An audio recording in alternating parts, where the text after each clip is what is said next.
Hello, today we're going to talk about technical specification packs in the fashion industry. Let's jump right in. Okay, what are technical specification packs? There are three main things that technical specification packs are used for. Firstly, it's a plan for production. Now, in the fashion industry, predominantly production is done in places that speak a different language than the places they're designed. So a plan for production is very visual and gives clear instructions on how to produce that garment. Secondly, it's a way to ensure consistency. That garment number 100 is at the same quality as garment number 3. That plan, that technical specification pack, gives us the consistency we need. And lastly, it's a piece of visual communication. So it has very clear diagrams and every detail that a production manager or a machinist or a pattern cutter might need to produce their product. What else are they called? Well, all around the world, technical specification packs are called slightly different things. Let's go through a quick list. They might be called a pre-production plan, a spec pack or specification pack. They might just be called pre-prods. They might be called tech packs. They might be called spec sheets. They might be called techs. And they might be called tech flats. So, okay. Firstly, we're going to look at this technical specification pack. This is a sample by a student who's now in second year at the University of South Wales, whose name's Aisha Maslin. And you can see, let's go through it from the top to bottom. So, of course, she's got her name here of, well, this is really your label name, but, she's labeled it Aisha's Technical Specification Pack. That's pretty good. Collection name is sustainable, garment name is zero waste, style number 4, so this is probably the 4th version of this that she's done, and of course her sample size here. Now, we take a look at our technical drawing. So what we can see here is we have a drawing of the front. Now we've got the pieces separated, so we can tell this is the front by the fly front here, and that's got a measurement there, and then of course the back. Now what Aisha's done is give us measurements for things like angles, so we know what angle the pocket needs to go on the back, but also all of these different letters will correspond with measurement dimensions here. So these are measurements taken from your pattern, not your garment, so that we can make sure that when we do the comparison, the final garment, with the pattern, that obviously we discount seam allowance and hems, etc., but we have a very accurate way of measuring.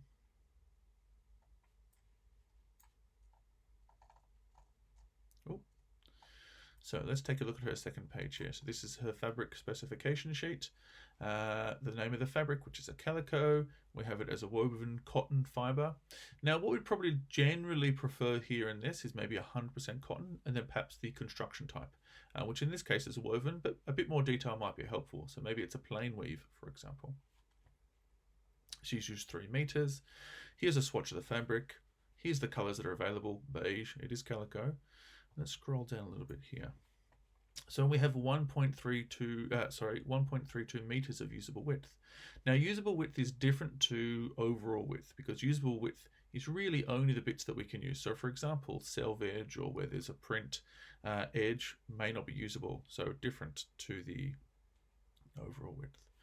Now here we have supplier reference number. Now the supplier might have their own reference number here. So, calico is usually something like 0001 because it's the most common.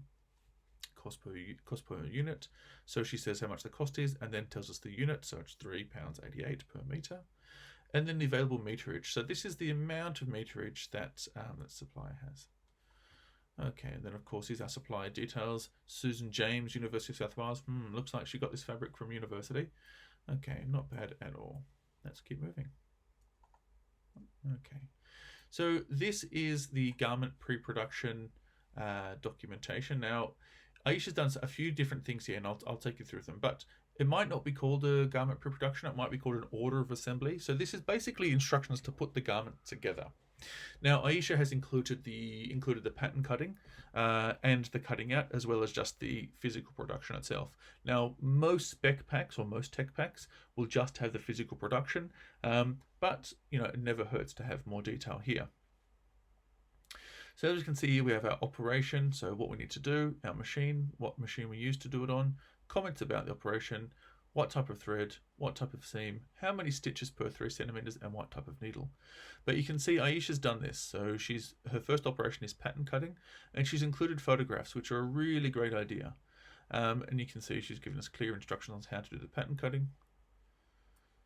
Okay, some more pattern cutting stuff there. Okay, and then the cutting of the fabric. Again, she's given us an idea how to lay the fabric. Now, of course, this is a zero waste garment, so that means that there is no waste at all. So there won't be any scrap. All right, it's down here. Then we get to the garment making. All right, let's take a look. All right, so she's saying to iron these panels, and she talked about here we go. We're going to attach these things. Looking at beige coloured thread with an open seam, 13 stitches per 3 centimeters using a size 80 needle, and she's included photographs here. Even something as simple as like photographing and make sure you analyze the seam allowance is a really good idea. What she's saying here are things like make sure that you've placed the edge correctly to avoid excess fabric at the edge after you stitch. So that's a really key thing for her. So she's giving instructions along the way about how to align things. Now, most industrial tech packs won't have this much detail, but it's worth looking at anyway. Let's jump ahead a little bit more. Some more instructions here. All the way through.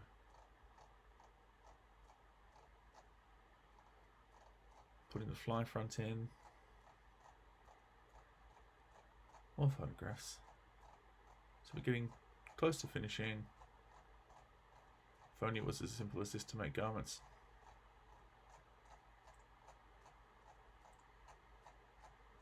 Okay, it's making the belt, and then that's the end of her instructions. Let's move on. Here we go. And last we have what we call a lay plan. Now a lay plan is basically a map about where your pattern pieces sit on the fabric. So let's look again. We have our same consistency here, collection name, reference number, total meterage per unit. So she's actually used 1.32 meters per unit, which is not a lot at all. Okay, let's take a look. So what she's given us here is an indication. So here is the selvage of the fabric, and here is the width of the piece that she's using. So sorry, the length. So the width goes this way, the length goes this way. So she's used a piece 1.32 centimeters long. You can see she's made herself a bit of a square there. Plus overall measurements to give us a clear indication about how this thing is produced.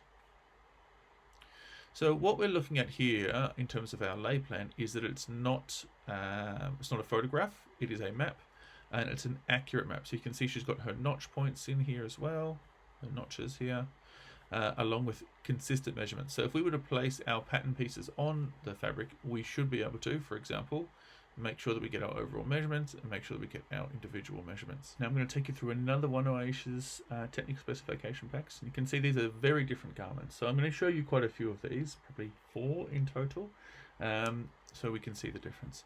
So again, this is her part of this collection. Now she produced a lot of garments as part of this collection, and this garment's called Oronuno, style number 3. So this might be the 3rd one she's done of this, or the 3rd in the collection. And here's our sample size. And we have our technical drawing. Now this is a more complex technical drawing because this is a more complex garment. Now what she's done here is start to label some things. So we know that that's supposed to be a knot, and that's supposed to be a strap, and that's supposed to be a knot there.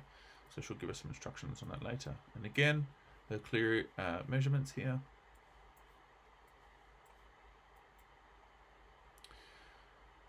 Okay, what she's done, because she's a very smart person, is because this is a complex garment, she's included 2 side views, a left and a right.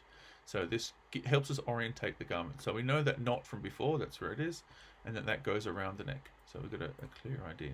Now these technical drawings are produced once this particular one is produced once the garment's created. So she's made the garment, photographed it, and then turned it into a technical drawing. And again, some clear dimensions there. Okay, so what are we looking at here? So this is some Alexander McQueen silken wool that we had donated. Absolutely lovely fabric.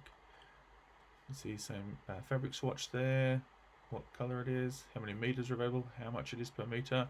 Now we don't know how much it is per meter. I've got a feeling it's a lot more than that, but she's looked it up and given an estimate. Perfect. And again, that was through university, so we've got that. Some lovely fabrics from Alexander McQueen. Okay, so here's her order of assembly. So through a pre-production, same details at the top as always.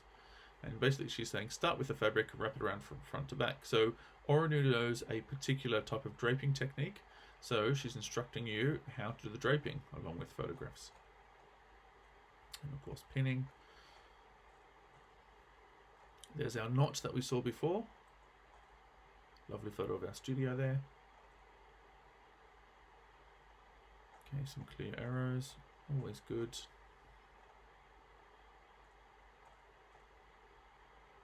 Okay, lots of hand sewing here. And to our lay plan. This is a tricky lay plan. So if you look at this type of lay plan, there's no pattern cutting involved, no cutting into the fabric. That's the way this this particular technique works. But what she's done here is indicate how, in what direction, and what type of gathering the fabric will have.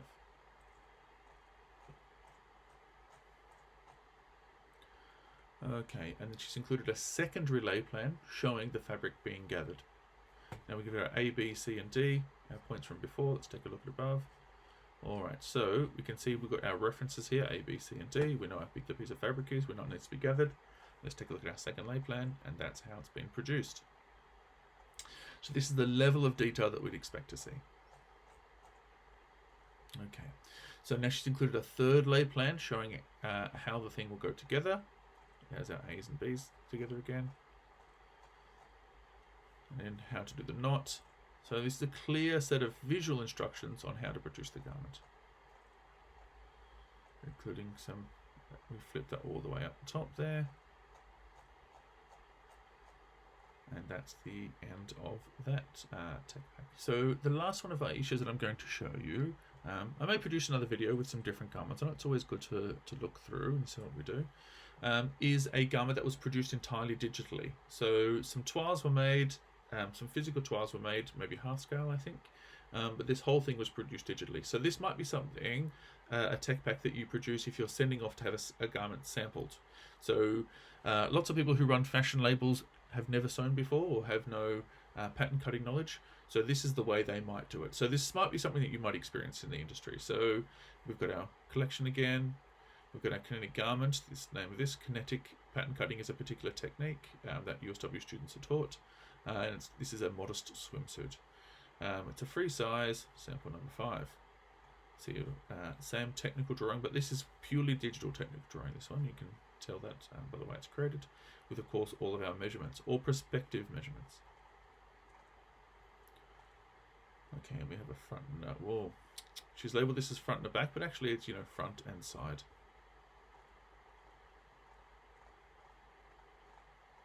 Alright, so now we have our fabric swatch, which is a nylon lycra. We've got our fibre content here, meterages, what colour it comes in. Okay, the stuff we've seen before. Okay, and then we have a different option here. So it's there are 2 fabrics in this particular garment. So you need to do a fabric specification sheet for every fabric that you use. And I'd probably also suggest the trims. So I know Aisha hasn't had these in here yet, but probably for things like buttons and zips, you would have a sheet there for those as well. Okay, we can see here that these are some operations on how to produce the garment. Very clear. We've got to cut the fabric, cut the interfacing, you know, all those kinds of things. Okay, using lock stitches. So very good, very quick to put together at the end of the day, but lots of prep work to do for that one by the looks of things. Okay, let's take a look at our lay plan. Here we go. All right, now this is a speculative lay plan. So this is the lay plan that we're like, okay, this is what it might look like. Now she hasn't given us a length of fabric here. She's obviously given us a width. Total meterage is 0.71, so that should probably go across the top or across the bottom to give us a total meterage. But we can see lots of waste here. So this might be something that Aisha puts together for the first go around. We get a sample back, and then we revise the tech pack. And this happens a lot. Tech packs are often revised in order to give more detail and to give clearer instructions. One thing that I didn't point out on the others, which is important to look at here, we can see these lines here. So this line, this one, this one, and this one are all grain lines on the pattern pieces. So the grain line is really important on a pattern piece because it helps you know in which orientation to place the pattern. but it also provides us provides a good marker. So for example, we can see here that when we place this pattern, it should be 68 centimeters from the self edge. So any more or any less, and we might have some issues. Okay, and this is her other lay plan. You can see this using the other fabric. And again, not super efficient. I'd probably do it slightly differently, but that's okay. That's the point of this. We run through it once or twice and see how we go. Okay, this next example we're going to look at is straight from the internet. So this is an industry-based sample, and you can see the format is different to the ones we've seen so far, but the information is the same. So a really great thing on this one is it tells you how many pages in total. That might be a good piece of information to include on your tech packs. Now, often tech packs will be marked confidential because they are. They're proprietary information, how to produce the garment. So obviously this is a sample, so I'm able to show it to you. But it's important that they're pretty serious documents. They act like a recipe for a garment or a plan, a bit like the plans for a house, in how to produce the final product. So we can see here we have our season, our style, where the factory is, who the contact in the factory is, and who the customer is. So pretty similar stuff that was what we've seen before. These are our fabrics. So you can see, looking at the color, so our A fabric and our B fabric, what color thread we'll use and what color of elastic we'll use. And these are our tech drawings for this particular garment. Hilarious, they're underpants, but underpants are very complex garments. They might be small, but they require a lot of work to produce them. So you can see we have, our labeling here, so A and B. So you can see B fabric there, A fabric there. And some clear instructions to help orientate the person making them. So pointing out that this is a leg opening and how big the leg opening is. Now you can see this is American because it's using inches. We don't do that in the rest of the world. We'll look at our next page here. It'll tell you the production measurements. So it'll give waist circumference, leg opening, all that kind of stuff for the entire size range. So this is a tech pack that will be sent off for the entire size range. Now, the middle of the size range here is a medium. So what will happen is medium is probably sampled the most. Once they get that correct, then they will change the size, and it's what's known as grading in the fashion industry. So grading is making things bigger, making things smaller. Really simple ways. Okay. Now, lots of tech packs will also have things like labels. So that the whole thing is in one place. So we can see that we've got our label here, how big the garment, the size should be, how big the label should be, what the front and the back of the label will look like, the color, where the satin label will sit inside the garment. Okay, and again, looking at the elastic, where it'll sit in the garment, what the elastic will look like, what the logo will look like on the elastic, how big it is, the colors it comes in. So you can see we've got our soft sheer elastic around the waist. So that's a 3/4 inch soft sheer elastic goes around the waist, and it's got the logo on it. And here's our 1/4 inch soft sheer elastic that goes around the leg opening. So there are two different types of elastic there. And this is what they will look like. So this is our, effectively our tech drawing in the two colors. Okay.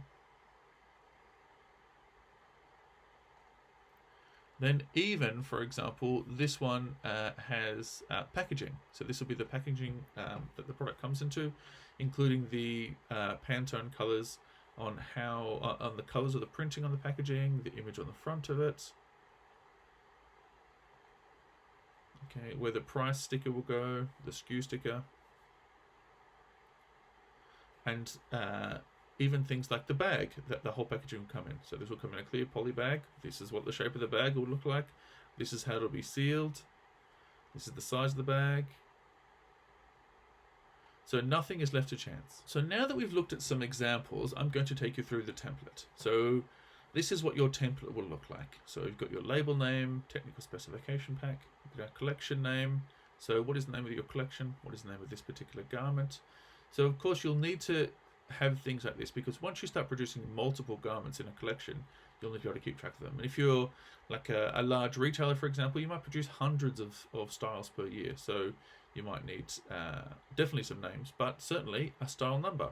So what number is it? Now you might have a coded system. So for example, you might have SS for spring summer, Then you might have CT for casual tops, and then 001, something like that. And then you would have your size here. So you might have a size range, or you might just have your sample size.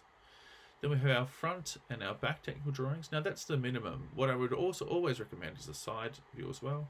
And then our clear garment dimensions. So you would have corresponding letters on the garment, and you would have the dimensions. Now again, dimensions should be taken off the pattern because that will give us a consistent size. Then we'll have our fabric specification sheet, and you should do one of these for every fabric, and probably, as I said before, every trim. So again, fabric name, fiber content, the reference number, that's your reference number, and meterage, how much you have. So looking at the fabric swatch, so you'll have a swatch here, probably a swatch of the face and of the reverse, and then maybe either a list or a sample of the colorways, so all the colors the fabric comes in. Then you've got your usable width, so that might exclude things like selvage, print edges, stuff like that. Then you'll have a cost per unit, so you might also suggest the unit.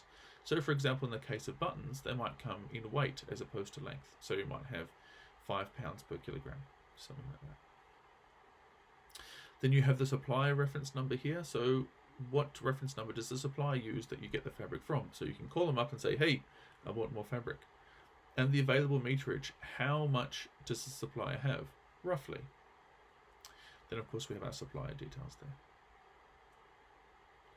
So this is your garment pre-production. You've got your order of assembly here. Again, collection name, garment name, style number and size, all that information is consistent. So here we list the operation, so what you need to do. Then here we list the machine, so what machine will you be using? So overlocker, lock stitch, cover stitch, you know, all those, elasticator, a million different things. Comments, so when we say comments, what we mean is clearly explain the instruction. So it might be sew side seams together. Then you would look at the thread, so either the type of thread or the color of thread if you're using the same type of thread all the way through. Then the seam type, so what type of seam are we doing? So it's important not to give the person producing this any room to mistake the finish, because every time you have a mistake you have to send it back and it has to be redone, and it takes a lot of time and costs a lot of money. Then we have stitches per 3 centimeters. Now the simple way to measure that is to stitch for 3 centimeters. Make a little sample of the seam type that you want, make it about 5 centimeters, mark out your 3 centimeters in the middle, sew that 3 centimeters, count the number of stitches, and away you go. Then your needle type and size. Now this might be the point or the end of the needle, might be a sharp needle, might be a ballpoint needle, depending on what you're using, and then of course your size. And then lastly, very clearly, is your lay plan. Now, as I said before, your lay plan forms almost like a blueprint to cut the fabric out, cut the garment out on the fabric. Now, you need one lay plan for every type of fabric and interfacing that you use. I'd also recommend maybe one for your trims as well, depending on how you do them. Fabric name, fiber content, reference number, and meterage, same as what we've seen before, and then the image goes here. Now, if you're like Aisha, the examples that I've shown you, you might have a range of different lay plans depending on what you produce. Thank you very much for watching. Don't forget to check out our Instagram channel here and to look at all the other videos that we have. Thank you very much to Aisha for letting me use her samples as examples for you today. Bye.